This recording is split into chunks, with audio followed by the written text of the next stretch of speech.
jamais baisser les bras. Il faut toujours croire en ce qu'on veut faire et en ce qu'on transmet. Avec le travail, la patience et la régularité, le travail finit toujours par payer. C'est ça la clé en fait.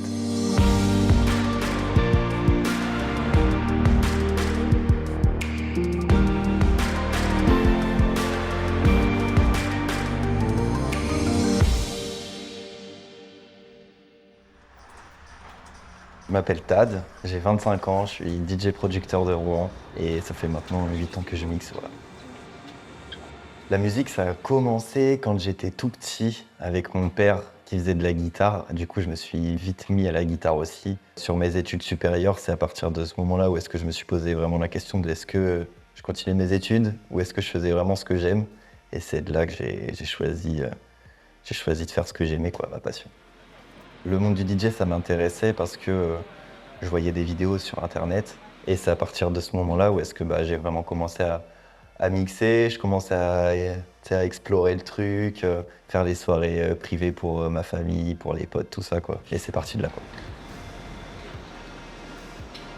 Il y a beaucoup de personnes qui m'ont inspiré. Chris Lake.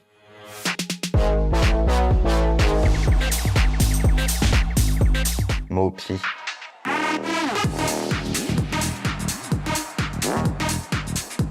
Il y a Fisher.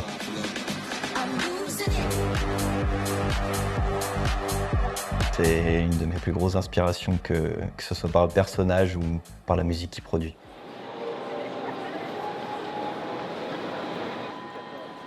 Du coup, j'ai commencé au Boomerang à Rouen, anciennement le Chester. Et j'ai évolué ensuite dans le club du bar.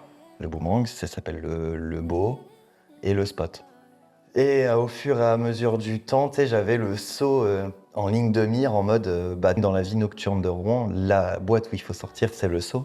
Et tu vois, au fur et à mesure du temps avec le travail et puis la patience, j'ai fini à être résident pour le saut, la boîte qui pour moi était le Saint Graal sur la ville de Rouen.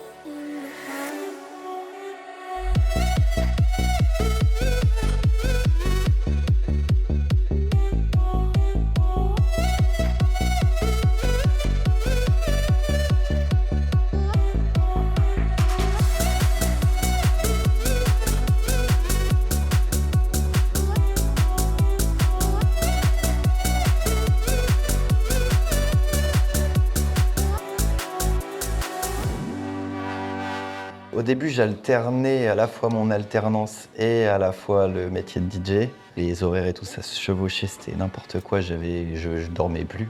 Donc ça a été très dur quand j'ai arrêté l'alternance. J'ai eu de la chance après que tout s'enchaîne parce que, encore une fois, tout le monde se connaît à Rouen et mon nom, entre guillemets, il a vite tourné. Je voulais toujours faire mieux que les autres et puis j'ai réussi à me prouver et à croire en ce que je faisais et à me dire c'est mieux ce qu'ils font. Je pense qu'il n'y a pas de hasard. Si je me suis lancé, c'est que je le sentais. Ça a mis du temps à venir, mais la patience et le travail, ça finit toujours par payer. Donc c'était un petit peu ça ma devise et je me suis dit coûte que coûte, je lâche pas le truc, même si c'est dur, j'y vais, quoi. Pour l'instant, c'est pas non plus achievement en mode c'est réalisé, tu vois, je suis plus... ça sera une fois que j'aurai fini. Là, je suis plus dans la période de stress, tu vois, où est-ce que genre je suis tout seul dans ma tête, tu vois. Tout à l'heure, il va y avoir des gens qui vont parler et je vais même pas écouter. On est un peu le moteur de la boîte et si ça marche pas, c'est un peu à cause de nous et c'est ça qui est stressant. Enfin, c'est ça qui me fait stresser, tu vois. J'ai peur que ça colle pas, tu vois, que les gens ils accrochent pas. Mais d'un côté, avec ce que j'ai préparé, je suis sûr que ça accroche. Voilà. Je regardais les vidéos du Milk avant, je me disais wow, ça doit être un truc de ouf d'être là-bas. Puis 6 mois après, on se retrouve tous les deux au pied du Milk et on se dit on y est. Là, c'est un truc de ouf, un truc de fou.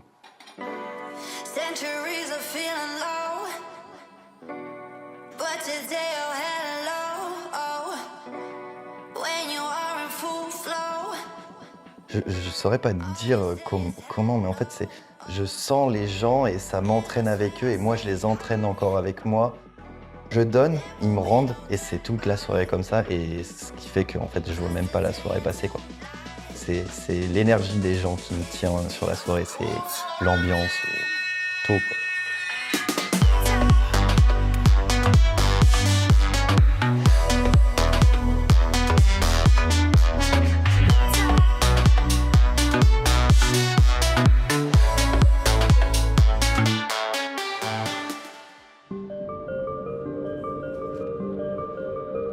a beaucoup de fois où est-ce que la fatigue, ça joue sur le mental et la fatigue, ça joue sur tout. Et il y a plein de fois où est-ce que je me suis vraiment dit: «Est-ce que c'est ça qu'il faut que je fasse?» et tout. Et en fait, je me suis trop posé de questions parce que la fatigue, ça remettait tout en cause.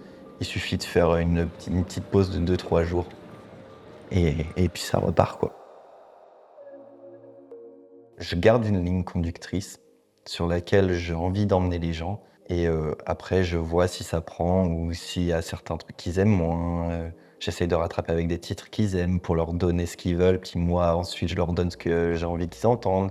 L'objectif, c'est que les gens, une fois après avoir fait la soirée avec moi, qu'ils soient cuits, qu'ils soient morts et qu'ils se disent: «Moi mais putain, mais Tad, c'était trop bien et tout», qu'ils aillent écouter ce que je fais, tu vois? Qu'ils s'intéressent encore plus à ce que je fais et qu'ils se disent, bah, on a envie de le revoir, quoi. Maintenant, j'aimerais accueillir quelqu'un, chaleureusement, un artiste, un ami. Le concert, on est en retard. C'est quelque chose aujourd'hui, un petit peu. Aujourd'hui, avec nous ce soir, faites un maximum de bruit pour Tad, s'il vous plaît.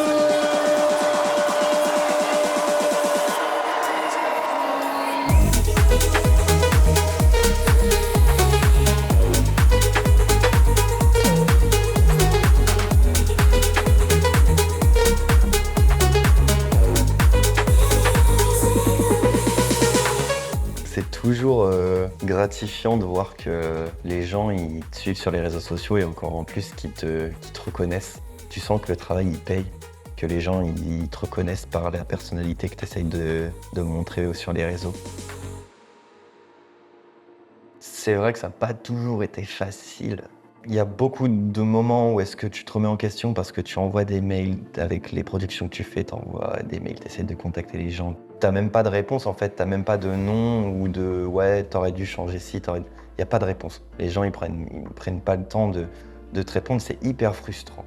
Donc le but du jeu, c'est de trouver une autre solution en fait, autre que passer par ce que tout le monde fait, par les mails, etc. C'est pour ça que moi je joue de la force que j'ai sur les réseaux sociaux.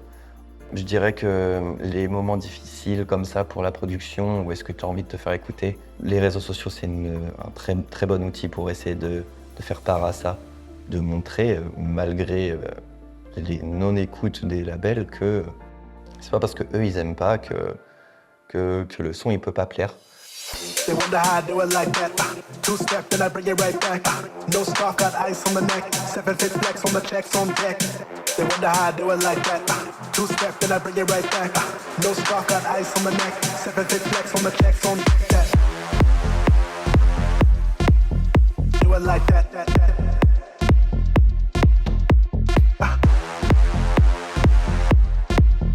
Do it like that.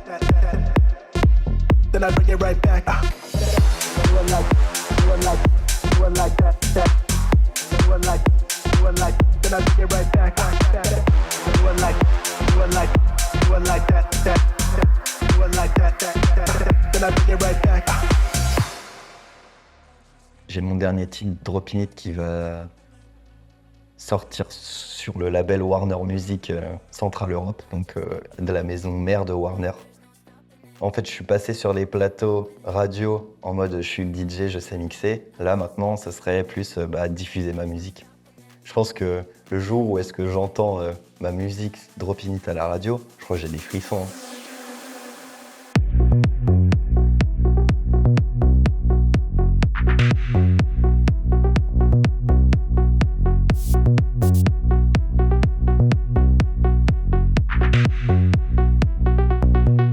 I'll just keep dropping it like there's no stopping it. Then walk with it. La la la la la. I'll just keep dropping it like there's no stopping it. Then walk with it.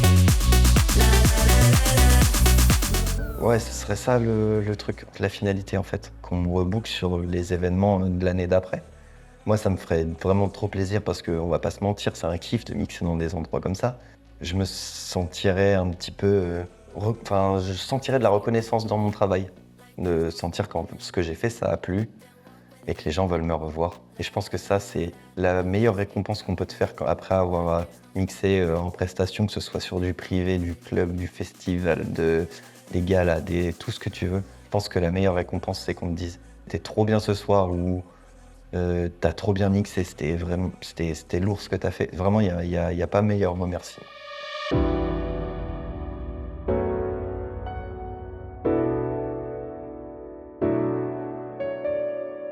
Tell me what you want, I'm ready for you, girl.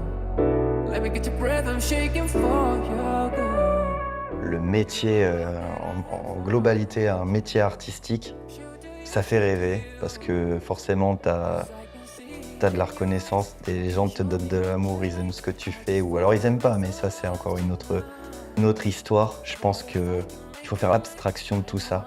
Il faut jamais baisser les bras. Il faut toujours croire en ce qu'on veut faire et en ce qu'on transmet. Avec le travail, la patience et la régularité, le travail finit toujours par payer.